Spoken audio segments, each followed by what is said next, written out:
конфронси чоруми байналмилалии сатҳи баланд оид ба 10-солаи байналмилалии амал об барои рушди устувор солҳои 2018-2028 аз ҷониби ҳукумати ҷумҳурии Тоҷикистон дар ҳамкорӣ бо Созмони Милали Муттаҳид ва шарикони байналмилалӣ ташкил карда шудааст. Баргузории ин ҳамоиши байналмилалӣ идомаи мантиқии ташаббусҳои пайгиронаи ҷаҳонии президенти ҷумҳурии Тоҷикистон пешвои миллат муҳтарам Эмомалӣ Раҳмон дар самти дипломатияи об ва идоракунии устувори захираҳои обӣ мебошад, ки аз ҷониби ҷомеаи ҷаҳонӣ дастгирии васеъ пайдо намудааст. бо tashabbusi Тоҷикистон, Маҷмӯаи умумии Созмони Милали Муттаҳид қадномаҳо оид ба 10-солаи байналмилалии амал об барои ҳаёт солҳои 2005-2015, соли байналмилалии ҳамкорӣ дар соҳаи об 2013, 10-солаи байналмилалии амал об барои рушди устувор солҳои 2018-2028, инчунин эълон гардидани соли 2025 ҳамчун соли байналмилалии ҳифзи пиряхҳоро қабул намудааст. Ин tashabbусҳо нақши Тоҷикистонро ҳамчун яке аз давлатҳои пешсаф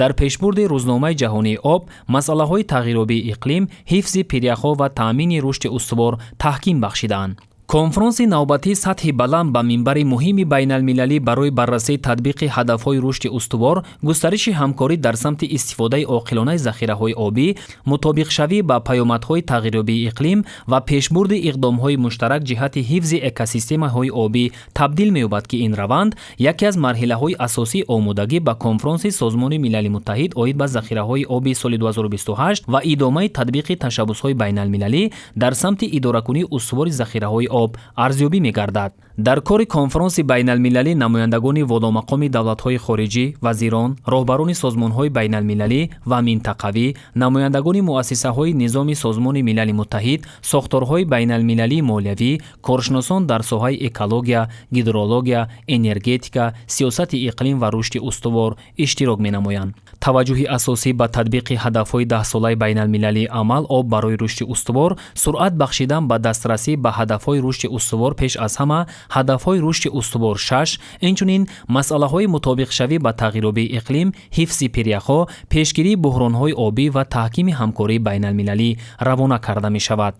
ҳамин тариқ солҳои охир раванди оби Душанбе ба яке аз минбарҳои пешбари байналмилалӣ оид ба баррасии рӯзномаи ҷаҳонии об табдил ёфтааст. маҳз tashabbусҳои Тоҷикистон ба қабули якчанд қадномаҳои Маҷмӯаи умумии Созмони Милали Муттаҳид оид ба масъалаҳои об, рушди устувор ва ҳифзи пиряхҳо мусоидат намуданд. баргузории конфронси навбатии сатҳи баланд дар Душанбе нақши рӯзафзуни кишвари соҳибистиқлоли моро дар пешбурди ҳамкории байналмилалӣ оид ба масъалаҳои об ва иқлим тасдиқ намуда, мавқеи пойтахти Тоҷикистонро ҳамчун маркази муҳими муколамаи глобалии экологӣ ва обӣ таҳким мебахшад. Муҳиддини Муҳаммад Довуд, Рустами Пирмуҳаммад, Меҳробари Истам, Неъматуллои Неъмат, Душанбе, Хабар.